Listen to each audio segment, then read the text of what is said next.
العالمین کی نافرمانیاں کر لی، اور تیسری جماعت میں وہ لوگ ہوں گے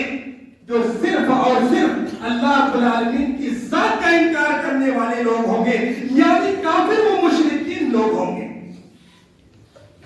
سامعین کرام،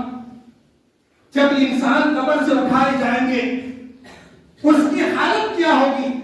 اس کی کیا پوزیشن ہوگی؟ کیا ویسے ہی وہ اٹھائے جائیں گے جس طریقے سے ہم نے اسے کفن کیا تھا، جس طریقے سے ہم نے اسے دفن کیا تھا، کفن کے ساتھ اٹھائے جائیں گے؟ نہیں میرے بھائیوں، حضرت عبداللہ بن عباس رضی اللہ تعالیٰ عنہ بیان فرماتے ہیں کہ ایک دفعہ اللہ کے رسول صلی اللہ علیہ وسلم مجلس کے مابین کھڑے ہوئے اور ہمیں واعظ و نصیحت کرتے ہوئے کہا کہ اے لوگوں خبردار ہو جاؤ، قیامت کے روز تم لوگ اللہ رب العالمین کے سامنے ننگے پیر، ننگے بدن اور غیر مختون حالت میں اکٹھا کیے جاؤ گے۔ پھر اللہ کے رسول صلی اللہ علیہ وسلم نے اس آیت کریمہ کی تلاوت کی، کما بدانا اول خلق نعیدہ وعدا علینا انا کنا فاعلین، جس طریقے سے ہم نے تمہیں پہلی دفعہ پیدا فرمایا دوسری دفعہ بھی پیدا فرمائیں گے، اور یہ ہم پر وعدہ ہے اور ہم اسے ضرور کر کے ہی رہیں گے۔ اس کے بعد آپ صلی اللہ علیہ وسلم نے فرمایا کہ اے لوگوں خبردار ہو جاؤ، قیامت کے روز سب سے پہلے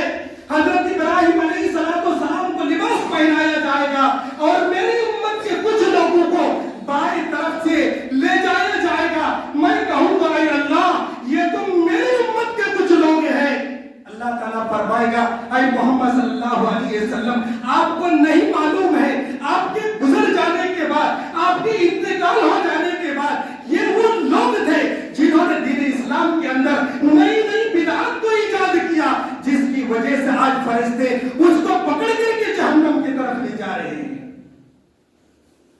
چنانچہ آپ صلی اللہ علیہ وسلم نے فرمایا کہ میں اسی طرح فرماؤں گا جس طریقے سے حضرت عیسیٰ علیہ السلام نے فرمایا تھا کہ اللہ جب تک میں ان لوگوں میں موجود تھا ان لوگوں پر گواہ بنا رہا، لیکن جب تو نے مجھے فوت دے دی اس کے بعد تو ہی گواہ ہے، تو ہر چیز پر گواہ ہے، یہ تیرے بندے ہیں، اگر تو چاہے تو معاف کر دے اور اگر تو چاہے تو اسے عذاب دے دے۔ اس حدیث سے پتہ ہی چلا کہ جب ہم قبر سے اٹھائے جائیں گے اس وقت ہماری کیا پوزیشن ہوگی۔ ہماری پوزیشن کیا ہوگی کہ ہم ننگے ہوں گے، ویسے ہی جیسے کوئی بچہ ماں کے پیٹ سے پیدا ہو کے آتا ہے۔ اما عائشہ صدیقہ رضی اللہ تعالی عنہا ایک دوسری روایت کے اندر بیان فرماتی ہے اللہ کے رسول صلی اللہ علیہ وسلم نے ارشاد فرمایا یحشر الناس یوم القیامہ حفاة عراة غرلا، کہ قیامت کے روز تم لوگ ننگے پیر، ننگے بدن، غیر مختون حالت میں اٹھائے جاؤ گے۔ اما عائشہ رضی اللہ تعالیٰ عنہ کہتی ہے فقلت یا رسول اللہ، میں نے کہا کہ اللہ کے رسول صلی اللہ علیہ وسلم الرجال والنساء جميعا، کیا سارے کے سارے مرد، سارے کی ساری عورت اکٹھا ہوں گے، کیا بعض کو دیکھ رہے ہوں گے؟ اللہ کے رسول صلی اللہ علیہ وسلم نے ارشاد فرمایا یا عائشہ الامر اشد من ان ينظر بعضكم لبعض، کہ اس دن کا معاملہ بعض کو بعض کی طرف دیکھنے سے کہیں زیادہ سخت ہوگا، کسی کو فرصت نہیں ہوگی کہ بعض کو دیکھے۔ حضرت عبداللہ بن عباس رضی اللہ تعالیٰ عنہ ایک تیسری روایت کے اندر ارشاد فرماتے ہیں کہ اللہ کے رسول صلی اللہ علیہ وسلم نے ارشاد فرمایا تحشرون یوم القیامہ حفاة عراة غرلا، قیامت کے روز تم لوگ ننگے پیر، ننگے بدن اور غیر مختون حالت میں جمع کیے جاؤ گے۔ فقالت امرأة، ایک عورت نے کہا یا رسول اللہ ایبصر بعضنا عورت بعض، کیا ہم میں سے بعض کی شرم نہ دیکھ رہے ہوں گے؟ کیونکہ اس وقت سارے کے سارے لوگ ننگے ہوں گے، کیا اس وقت بعض کی شرمگاہ کو دیکھ رہے ہوں گے؟ اس وقت تو بڑی شرمندگی ہوگی۔ اللہ کے رسول صلی اللہ علیہ وسلم نے ارشاد فرمایا لِكُلِّ امْرِئٍ مِّنْهُمْ يَوْمَئِذٍ شَأْنٌ يُغْنِيهِ، کہ اس دن ہر انسان کو ایسی فکر ہوگی جو اس کے لیے کافی ہوگی، اسے اتنی فرصت نہیں ہوگی کہ بعض کی شرمگاہ کو دیکھیں۔ میرے بھائیوں، افراتفری کا ماحول ہوگا، نفسی کا عالم ہوگا، نہ کوئی باپ کسی بیٹا کا ہوگا، نہ کوئی بیٹا کسی باپ کا ہوگا، نہ بیٹی ماں کی ہوگی، اور نہ ہی ماں کسی بیٹی کی ہوگی، نہ شوہر کسی بیوی کا ہوگا، اور نہ ہی کوئی بیوی کسی شوہر کی ہوگی۔ الغرض نفسی نفسی کا علام ہوگا، حتیٰ کہ لخت جگر نور نظر دوست بھی قیامت کے روز کسی دوست کا کام نہیں آئے گا۔ اللہ رب العالمین نے قرآن کریم میں فرمایا وَلَا يَسْأَلُ حَمِيمٌ حَمِيمًا يُبَصَّرُونَهُمْ يَوَدُّ الْمُجْرِمُ لَوْ يَفْتَدِي مِنْ عَذَابِ يَوْمِئِذٍ بِبَنِيهِ وَصَاحِبَتِهِ وَأَخِيهِ وَفَصِيلَتِهِ الَّتِي تُؤْوِيهِ وَمَنْ فِي الْأَرْضِ جَمِيعًا ثُمَّ يُنْجِيهِ كَلَّا إِنَّهَا لَظَىٰ نَزَّاعَةً لِلشَّوَىٰ تَدْعُو مَنْ أَدْبَرَ وَتَوَلَّىٰ وَجَمَعَ فَأَوْعَىٰ کہ کل قیامت کے روز کوئی دوست کسی دوست کو نہیں پوچھے گا، حتیٰ کہ ایک دوسرے کو دکھا دیے جائیں گے۔ یہ گنہگار، یہ مجرم چاہے گا کہ اس دن کے گناہوں کے بدلے میں وہ اپنی بیوی کو، اپنی اولاد کو، اپنے بھائی کو،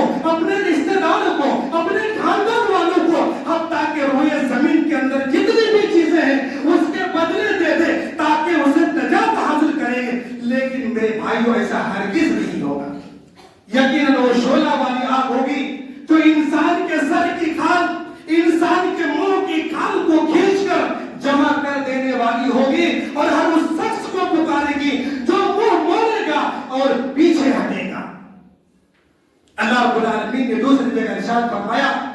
فَإِذَا جَاءَتِ الصَّاخَّةُ يَوْمَ يَفِرُّ الْمَرْءُ مِنْ أَخِيهِ وَأُمِّهِ وَأَبِيهِ وَصَاحِبَتِهِ وَبَنِيهِ لِكُلِّ امْرِئٍ مِّنْهُمْ يَوْمَئِذٍ شَأْنٌ يُغْنِيهِ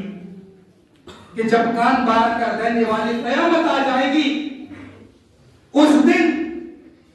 ہر شخص اپنے بھائی سے، اپنی بیوی سے، اپنی اولاد سے،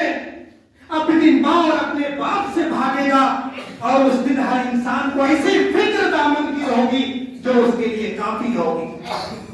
حضرت ابو ہریرہ رضی اللہ تعالیٰ عنہ بیان فرماتے ہیں کہ جب اللہ کے رسول صلی اللہ علیہ وسلم پر یہ آیت کریمہ نازل ہوئی وَأَنذِرْ عَشِيرَتَكَ الْأَقْرَبِينَ کہ آپ اپنے قریبی رشتہ داروں کو ڈرائیے، اللہ کے رسول صلی اللہ علیہ وسلم نے قریش کے تمام لوگوں کو مخاطب کرتے ہوئے کہا تھا اے قریش کی جماعت سنو، تم اپنی فکر اسی دنیا میں کر لو، قیامت کے روز میں تمہارا کوئی کام نہیں آؤں گا۔ اے بنو عبد مناف تم بھی اپنی فکر اسی دنیا میں کر لو، قیامت کے روز میں تمہارا کوئی کام نہیں آؤں گا۔ اے عباس بن عبد المطلب اے میرے چچا تم بھی اپنی فکر اسی دنیا میں کر لو، قیامت کے روز میں تمہارا کوئی کام نہیں آؤں گا۔ اے فاطمہ بنت عبد المطلب اے میری پھوپھی اپنی فکر اسی دنیا میں کر لو، قیامت کے روز میں تمہارا کوئی کام نہیں آؤں گا۔ اے فاطمہ بنت محمد صلی اللہ علیہ وسلم اے میری لخت جگر نور نظر بیٹی جو کچھ مانگنا ہو مجھ سے اسی دنیا میں مانگ لو، کل قیامت کے روز میں تمہارا کوئی کام نہیں آؤں گا۔ اس حدیث پر ذرا غور کیجئے کہ اللہ کے رسول صلی اللہ علیہ وسلم جب اپنے لخت جگر نور نظر بیٹی کے کام نہیں آئیں گے تو کوئی عام انسان کسی باپ کے یا کوئی بیٹا کسی باپ کے کیسے کام آ سکتا ہے؟ میرے بھائیوں یقیناً وہ عظیم دن ہوگا جب یہ سورج 1 میل کے فاصلے پر ہوگا، سورج کی گرمی کی شدت کی وجہ سے ہر انسان اپنے اپنے گناہوں کے پاداش میں کسی کا پسینہ ٹکنے، کسی کا پسینہ گھٹنے، کسی کا پسینہ اس کے کوٹ تو کسی کا پسینہ اس کے منہ کو لگا رہا ہوگا۔ میرے بھائیوں حدیث کے اندر ہے کہ کسی کا پسینہ 70 ہاتھ تک پھیلا ہوا ہوگا اور اس کے منہ کو لگام لگا رہا ہوگا۔ ذرا غور کیجئے جب قیامت قائم ہوگی اس وقت ہماری حالت کیا ہوگی؟ جب قیامت قائم ہوگی اس وقت ہمارا عالم کیا ہوگا؟ یقیناً وہ عظیم دن ہوگا جس دن ایک دودھ پلاتی ماں اپنے بچے کو بھول جائے گی، جس دن ایک حمل والی عورت اپنے حمل کو ثابت کر دے گی اور ایسا لگے گا کہ لوگ نشے کی حالت میں ہیں حالانکہ لوگ نشے کی حالت میں نہیں ہوں گے۔ میرے بھائیوں اس دن کی سختی سے اگر ہم بچ سکتے ہیں تو ایک ہی راستہ ہے اور وہ راستہ ہے اللہ اور اس کے رسول کی اطاعت و فرما برداری اور اس کی نافرمانی سے اجتناب کرنا۔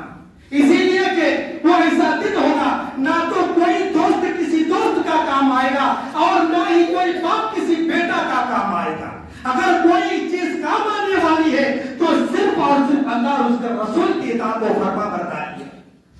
اللہ رب العالمین نے قرآن کریم کے اندر ارشاد فرمایا وَاتَّقُوا يَوْمًا تُرْجَعُونَ فِيهِ إِلَى اللَّهِ ثُمَّ تُوفَّى كُلُّ نَفْسٍ مَّا كَسَبَتْ وَهُمْ لَا يُظْلَمُونَ، کہ اس دن سے ڈرو جس دن تم تمام کے تمام لوگ اللہ رب العالمین کے سامنے حاضر کیے جاؤ گے اور تمام کے تمام لوگوں کو اس کا پورا پورا بدلہ دیا جائے گا اور کسی طرح کی کوئی ظلم و زیادتی نہیں ہوگی۔ میرے بھائیوں، اس دن کی سختی سے کیسے بچ سکتے ہیں، اس دن کی ہولناکی سے کیسے بچ سکتے ہیں، آئیے میں آپ کو بتاتا چلوں۔ اللہ کے رسول صلی اللہ علیہ وسلم نے ارشاد فرمایا اگر کوئی مسلمان پریشان ہے تو اس کی پریشانی کو دور کر دیا جائے، اللہ رب العالمین قیامت کے دن آپ کی پریشانی کو دور فرما لے گا۔ اللہ کے رسول صلی اللہ علیہ وسلم نے ارشاد فرمایا من نفس عن مسلم قربة من قرب الدنیا نفس اللہ عنہ قربة من قرب یوم القیامہ، جو شخص کسی مسلمان کی پریشانیوں میں سے کسی ایک پریشانی کو اس دنیا کے اندر ختم کر دے گا، اللہ رب العالمین قیامت کے دن اس کی پریشانیوں میں سے ایک پریشانی کو ختم کر دے گا۔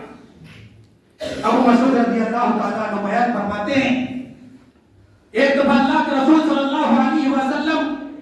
نے ارشاد فرمایا تم سے پہلے کے لوگوں میں ایک ایسا شخص تھا جس کے کھاتے میں کوئی کار خیر نہیں تھا سوائے اس بات کے کہ وہ لوگوں کے ساتھ مل جل کے رہتا تھا اور اپنے نوکروں کو حکم دیتا تھا کہ تنگ دست پر آسانی فرما دیا کرنا،